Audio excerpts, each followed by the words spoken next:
Now we'll take a look at the left. By the way, this is a sanctuary city. Olympia is a sanctuary city in a sanctuary state. And so I would assume that is where the code enforcer who I met is the opposite of a code enforcer. They're going to call themselves a code enforcer. We are going to have to foot the bill, and yet they're going to not enforce the code, because this is what Democrats do. And once again, I lived here as a child. My grandparents did. They had a ranch here, and we used to come downtown. I remember the old J.C. Penney's and all that, and nothing remotely like this was here. So this is if these people were alive back then, they would probably have jobs and be working. Something culturally happened.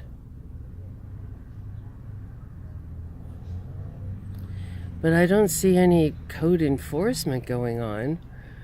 And I kind of got mad about it today, because when I lived over at the old commune that I showed you, there was a house across the street from us that was perfectly fine, and the woman actually owned it and lived there. She was a single mother who lived there with her child, and their toilet didn't flush. Like, they had a utility problem and ended up losing the home.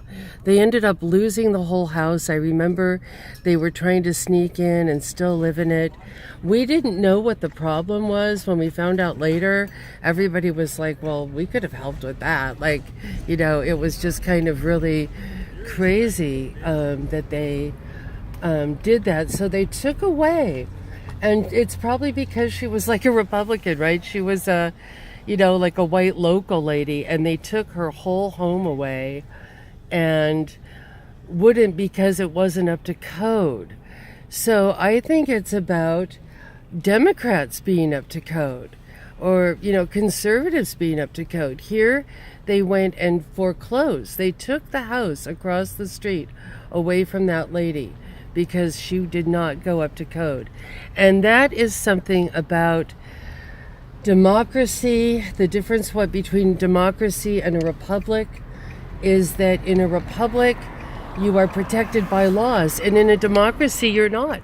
They'll take one look at you, and if you don't look like you fit in to whatever program it is that they have, then you are out of luck in this town. And so that woman probably, seemed a little too Republican to them, or too local, or too something. And so they were darn well going to take her house. But those people over there, they look like they might vote Democrat. They look like they might give Gorsuch a hard time, that sort of thing. So here we go. And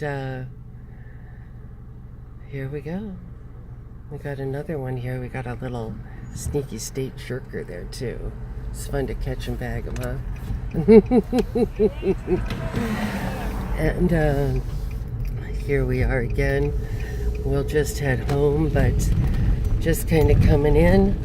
Once again, the code enforcement here is basically a traitor, basically an enemy of the state that we are paying. If they don't want to enforce code, then don't hire a code enforcer. And this is where these people are like the new royalty.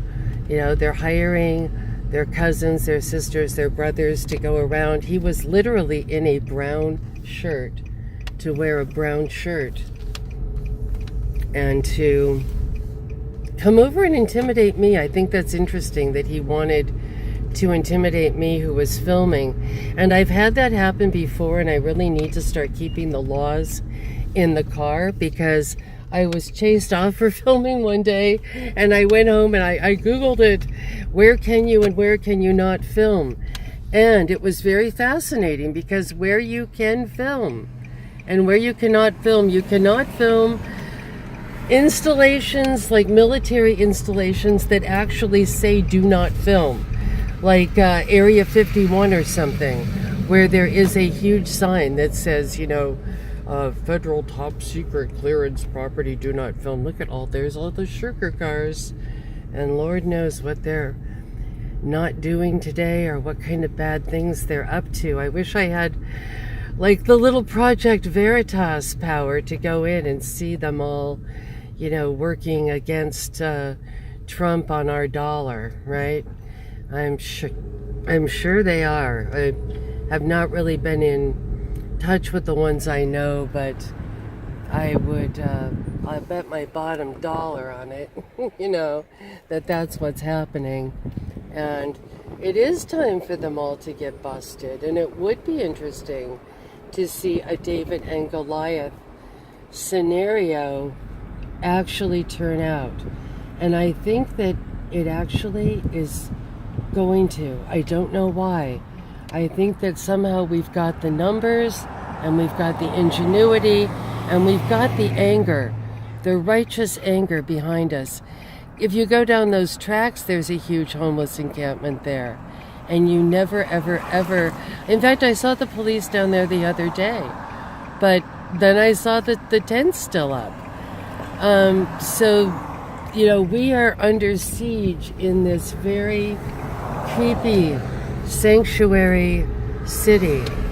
And I thank you all for listening. Sorry if I've been a little bit off the last couple days. Had some tooth work done, so there's like gauze in my mouth and that sort of thing, but there's just this feeling like needing to connect, and really it's just such an exciting time, isn't it, right now, that it's like really having to get out there in the world and see what's going on. And we will go further, by the way. I know I've been a little bit in the playpen here, but I promise that we shall go further into the more deeper depths of Washington. But, the depraved depths are really only down the street here, too. You can't get more depraved than downtown Oliwa on any night. So, many blessings. Bye.